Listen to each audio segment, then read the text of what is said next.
Ovais, thank you so much for joining me. Been looking forward. Yeah, no, it's great to be here. Yeah, looking forward to it as well. All right, let's kick it off. So I'd love to share Yeah, information about your background personally and how Tigris Data got started. yeah. Personally, so I have been doing databases and data infrastructure for more than 17 years. So what I'm doing right now, I've been doing it for a really long time.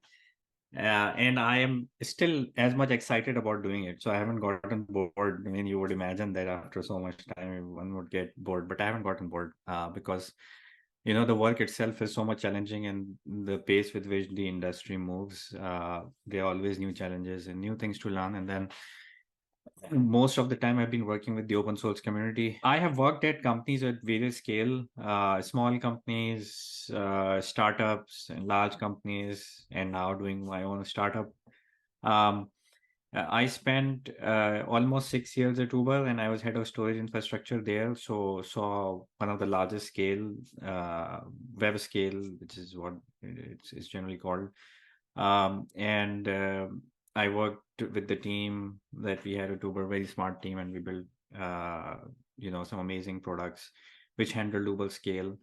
And this was essentially in the database space as well. So we built our own distributed database called Doc Store.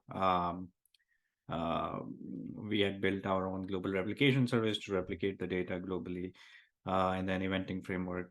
So really interesting stuff.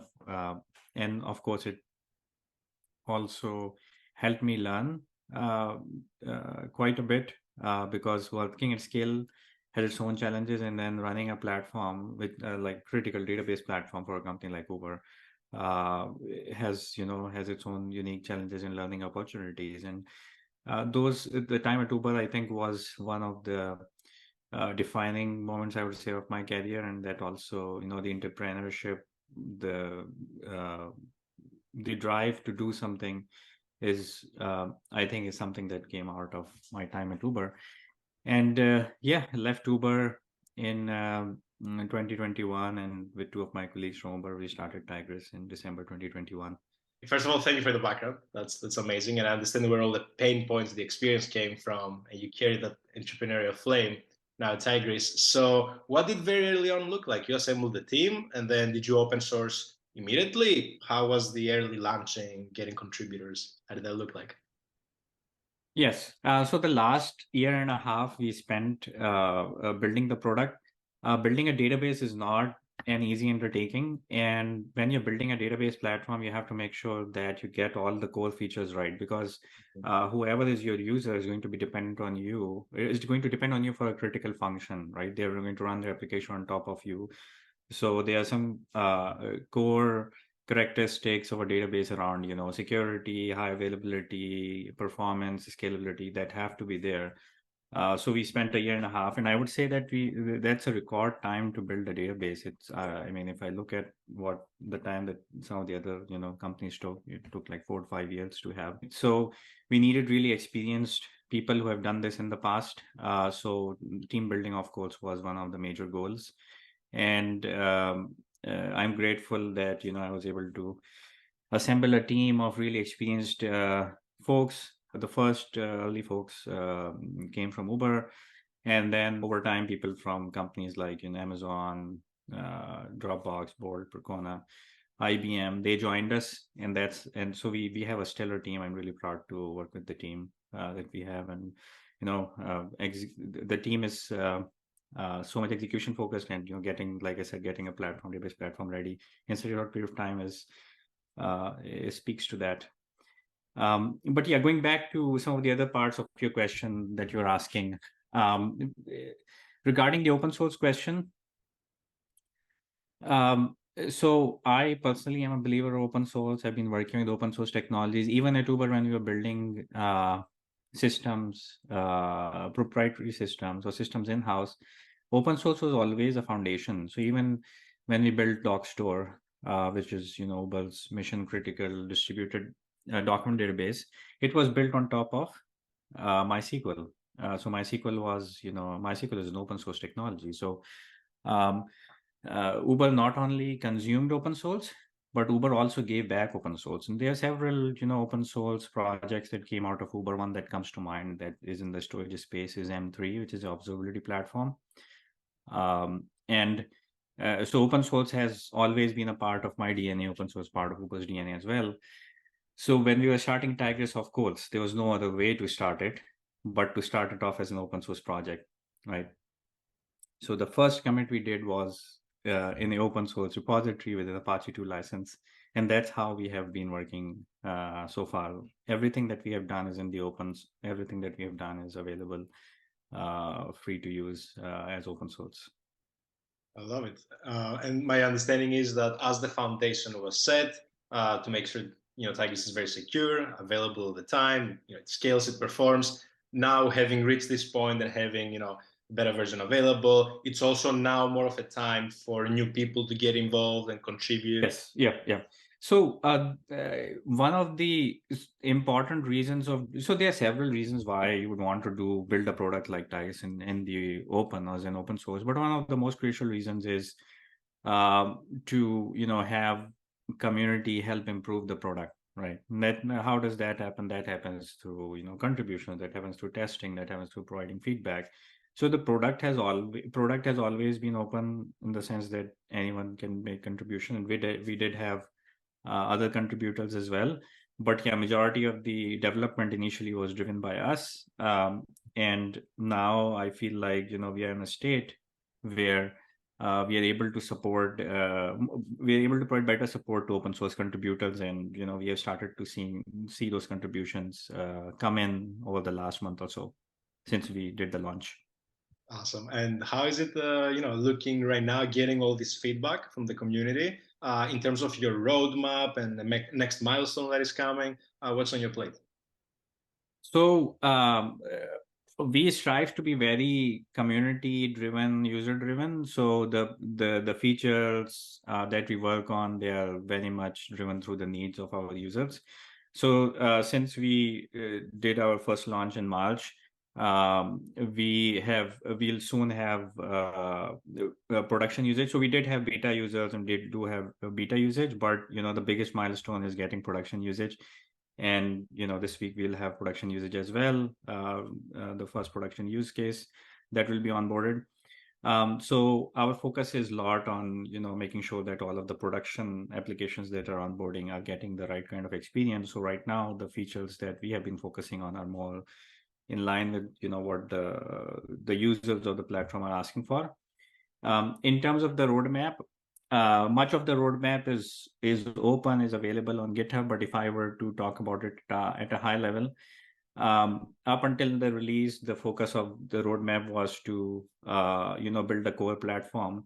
So the way we are differentiated as compared to MongoDB or DynamoDB is that we have a modern cloud native architecture. We have a disaggregated architecture where storage and compute is disaggregated, and that is why we are more efficient, more scalable as compared to DynamoDB and MongoDB.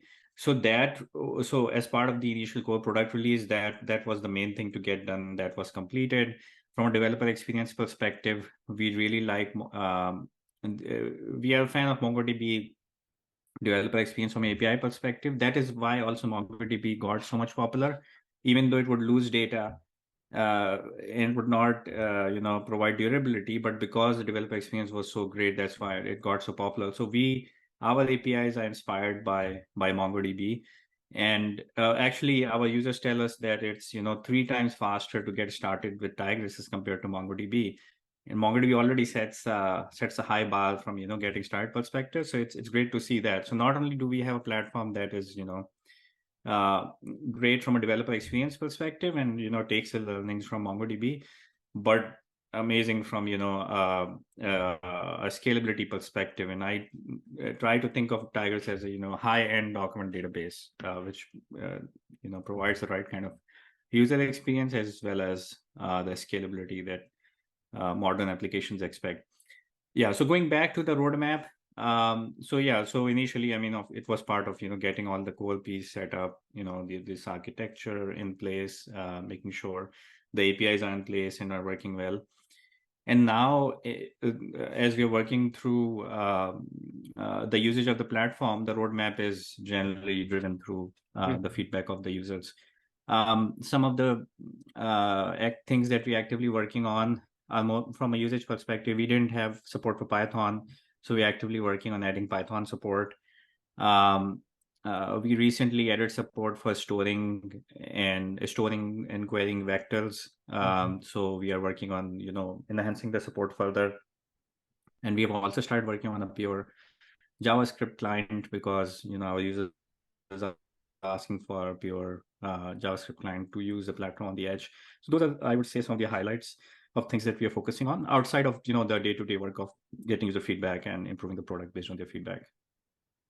Absolutely phenomenal. And just looking at the examples and the templates, basically I can take Tigris as a serverless NoSQL database, and then I can put up an XJS project and actually deploy on Vercel, and there's a template for this. So that's pretty neat. And there's, you said, also vector search on top. And something that I understand might be a little challenging at this state is, so you have these early people, these early customers putting Tigris into production, and then of course the wider community. How do you go about managing this process, prioritizing development? And I'm curious, at what stage does the monetization aspect, become active in the conversation? Maybe there's a piece of advice here for other founders. Yeah. Yes, so I think monetization is always a challenge for open source projects. We tend to think that open source is free, but if open source were free, then how would people make a living out of it? Like, there has to be like a sustainable business that needs to be built around open source, right? And open source has its benefits of open source provides its benefits, community driven approach, better security, better quality of work, and enabling more innovation as more people come in and support the platform.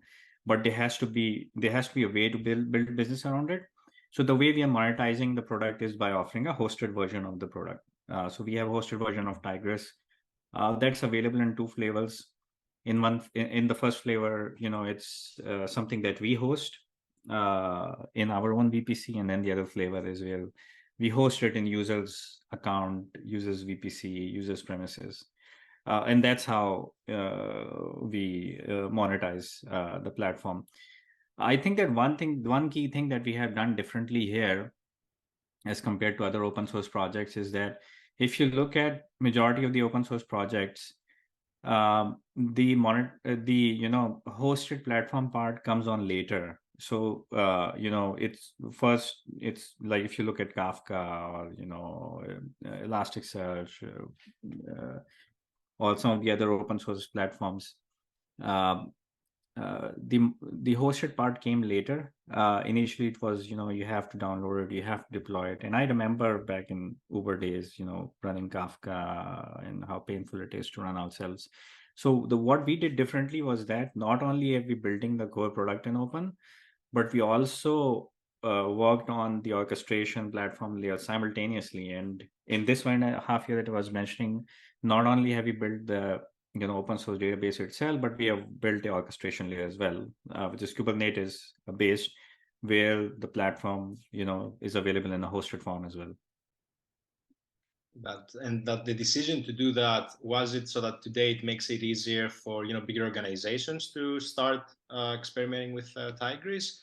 Fundamentally, how you wanted the developer experience to be like? I'm just wondering if it was. Yeah. I would say that it was the decision to do that was based on experience. So experience tells that this is something that has to be done. So why try to relearn it? I mean, this is the way it has to be. So why try to relearn it, right? So that's what that's why we did it. And the other thing that you asked around it, when we say that it's a serverless platform and that it makes developer experience really simple and easy to use, if we then ask the developer to deploy it themselves, then we are not really showcasing the simplicity of the platform, right? So from that perspective, it always made sense to make a hosted version available. And then from enterprise use case perspective, definitely they do need an orchestration layer so that they can deploy it or they can use it as their internal platform. Absolutely. Thanks for highlighting this. Very helpful. And I think people will take note how this approach makes more sense, and it's more demanding to ship and to ship Yeah, fast. definitely more demanding. Twice the work. Yeah. And we covered monetization, and from the other side, in terms of building a sustainable organization project, there's the funding part. So how did you navigate that and couple it with any new hiring outside of the core team? I'm curious. Yeah. Yeah, so the funding part was challenging for sure because this is the first startup, right? So there are a lot of things that I did not know: how to approach the VCs, how to find the VCs, how to present the idea, how to talk about the business aspect of it. These are all things that I would say I learned over time as part of the pitching process. But in terms of how did I find the VCs? So basically, my process was that trying to understand, what is the business category that I fit into. So I fit into enterprise software, and then making sure I look for VCs who understand this space. Then the next thing was make sure I work with VCs who understand the database space, because enterprise software is different than consumer software. The market is completely different. The type of users is completely different. How the product is going to be sold, how the users are going to be supported. All of that is very different. But then when you look inside enterprise software, database is itself a unique category. Database, it's not. Databases are generally used by users for core part or critical part of the application. So you have to spend a significant amount of time and resources in getting the first version of the database product ready.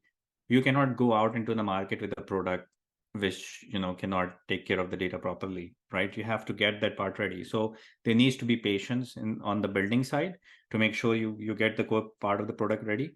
And that is something that a investor who has worked in the database space understands, right? And then on the side of getting more people to know about it, driving adoption, that also tends to be different. So I was looking for people who have invested in the database space, who know what it takes to build a database. That's a hard technical problem to solve. And so that's how I did my research. And if I were to make a general recommendation, I would say that try to figure out that your startup or business, is it consumer oriented, is it enterprise oriented, and then choose the right people who have the right background to support you. Absolutely. Totally. Thank you for sharing this. And it becomes apparent to me just from you talking about Tigris, how when you're building something that is so business critical and foundational as a technology, like the bootstrapping approach, like maybe it's not applicable, because you need to put together a world-class team and work over a prolonged period of time to get to those first releases that can go into production. So yeah, I understand how it could not be done in another way, and I'm glad that you went through these first steps successfully. And Yes, it's yes. initial capital requirement is high, so that's why it's a bit hard to bootstrap it unless you have a lot of money, which not everyone can afford to have that. Not not myself.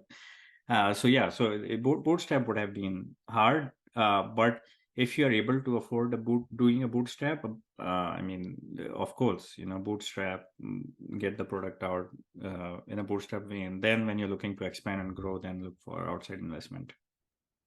Really quickly, if we could cover from a go-to-market standpoint, of course, there's the part of launching, hacker news and forums, all this, but there's also the outreach being done and the sales aspect. So I don't know if really quickly you could add something about that, and whether in your team and for your product, this channel is also something you leverage for adoption. Yeah.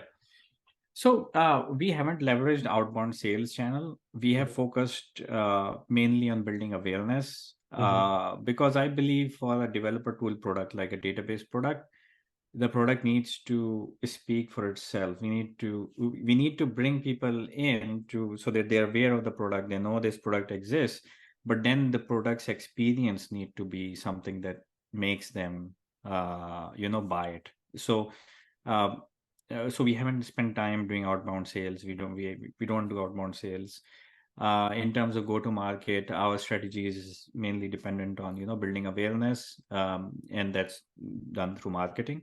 And that's where we focus mainly on content marketing, writing blog posts, going to conferences, and sharing them on the right medium.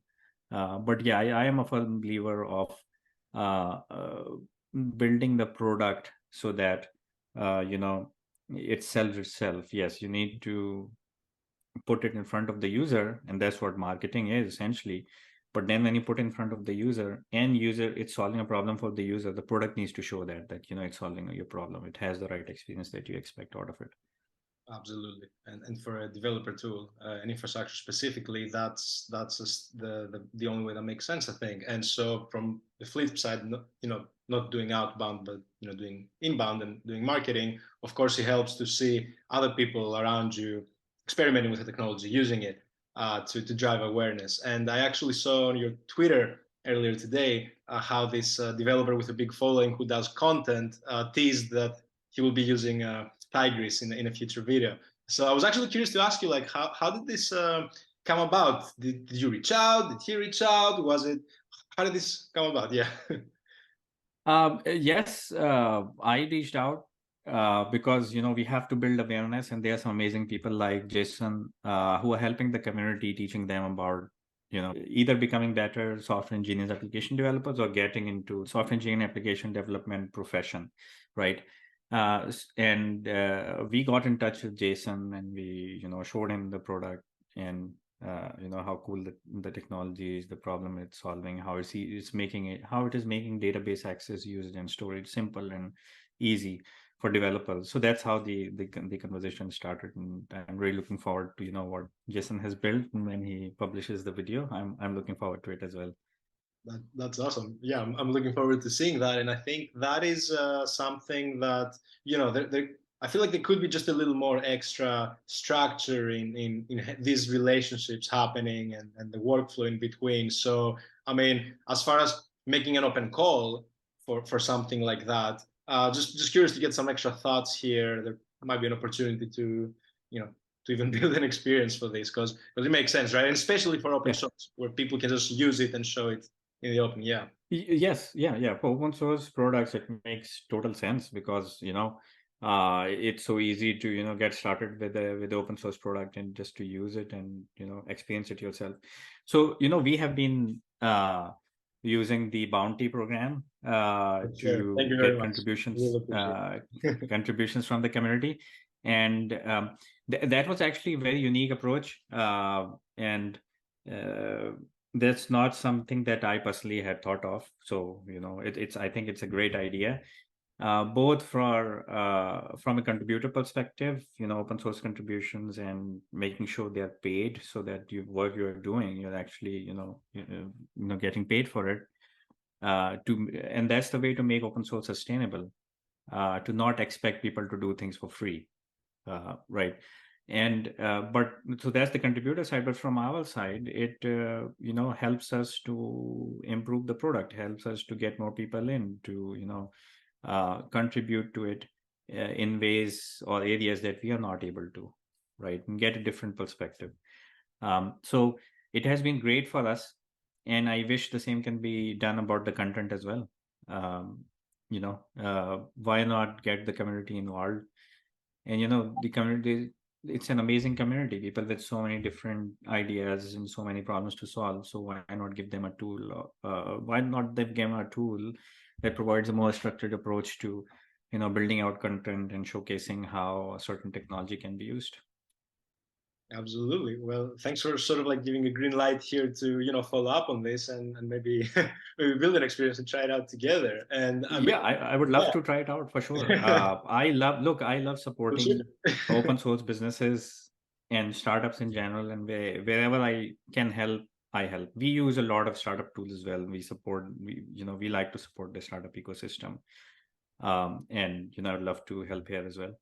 Absolutely. Thank you so much. And what I like specifically about this idea of content bounties and much like with your code you claim a coding bounty, with your video you can claim a content bounty, and because the reward can be immediate, like even before building a big following and a big channel, that sort of like I think opens it up to more people giving it a try and exploring their talents. So we're definitely gonna run this experiment. So thank you so much for. Yeah, I think you should definitely do that. Like you said, it opens up another opportunity for people, makes it easy for them to explore. Because right now there's no such platform. So even if like I wanted to Right? do it, how would I do it? Surprisingly, There's yeah. no way for me to do it, right? So we'll ship that very fast. Is there some additional advice? And you already mentioned a few things. Is there some additional advice or maybe a mistake to avoid from your experience so far that we can share with other founders? Mistake to avoid. Yeah, I think that especially people coming from engineering background like myself, we tend to think a lot about the architecture and engineering, and I think it's more important to think about the problem that is being solved. Yeah, right. What problem am I solving? Why am I building this engineering solution? And surprisingly, many people do not think about it that way, and then that ends up hampering the success. So I think early on, it's very important to figure out what problem I'm solving and why am I solving it.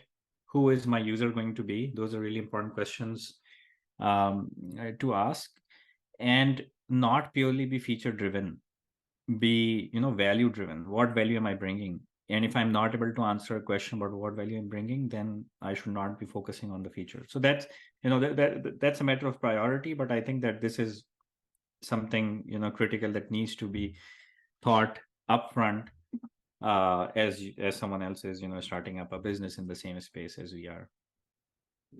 Excellent, absolutely. I couldn't agree more with this. Actually, the most important things, and for starting a business. And today, is there anything we could add about how you have experienced maybe your role evolving now that is it more customer facing right now than it was before? You don't get enough time to work on the product, do engineering. How does it look like day to day? Yeah, initially when we started, I was, taking part in the architectural discussion, and I was primarily focusing on on building out the platform on top of Kubernetes. That's what I was focusing on. But then, as we hired more smart people that are more smarter than me and that could do the platform work faster than I'm able to, so I let them do it, and I started focusing on other things like, uh, marketing, product management, meeting with users, customers, on the operational side. Those are the things that I started focusing on. Then I also still focus on writing code, more on research oriented things. That those are the kind of things I focus on, but I don't end up spending as much time writing code. And that's as founders, that is something that we have to just remind ourselves that we have to adapt and do what is needed by the business. If the business look, I never did marketing before. Yes, I wrote blog posts in the past, but I never did marketing before. I never did sales calls with users before. I never did feedback calls with customers outside of the company, right? So this is all new for me, but I really enjoy it. Again, because we try to be customer focused, user focused. So it's really important for us to talk to users and understand the feedback and improve the product accordingly. So I really enjoy talking to users and learning from them. So yeah, yes, doing something different, but enjoying it. You look like it. You look happy. You look like you're enjoying everything going on. So almost like an Yeah, advertisement. yeah. I mean, I'm enjoying. I think it's one of the best decisions to start up a company, and and to be able to start a company with my friends. That doubles the joy. But yeah, it's an amazing experience, a learning experience, and being able to bring value. That's all I want. Absolutely. And same. And once you actually have people, showing interest and giving it a try and taking the next steps, it becomes even more interesting. So I think this is a great period. And I feel yeah, this is definitely a great period. I'm very excited about the production, workload, about production traffic, because it's not even we are not even just at the stage where people trying it. We have people trying it out, but we are actually people, running production traffic, and it's an amazing, milestone to hit. Absolutely, and of course, industry partnerships playing out, and Yeah.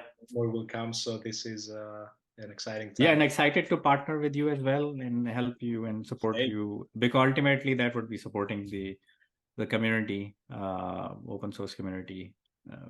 So yeah, love to keep supporting you as well. Feel very lucky. We get this all this energy from serving people like you, and very very humbled. Thank you so much. Really appreciate it. Really appreciate the opportunity to do this interview together, learn more about you, and share it with the world. And as a closer, if you'd like to maybe point people to go check out Tigris, use it, maybe contribute. Yeah.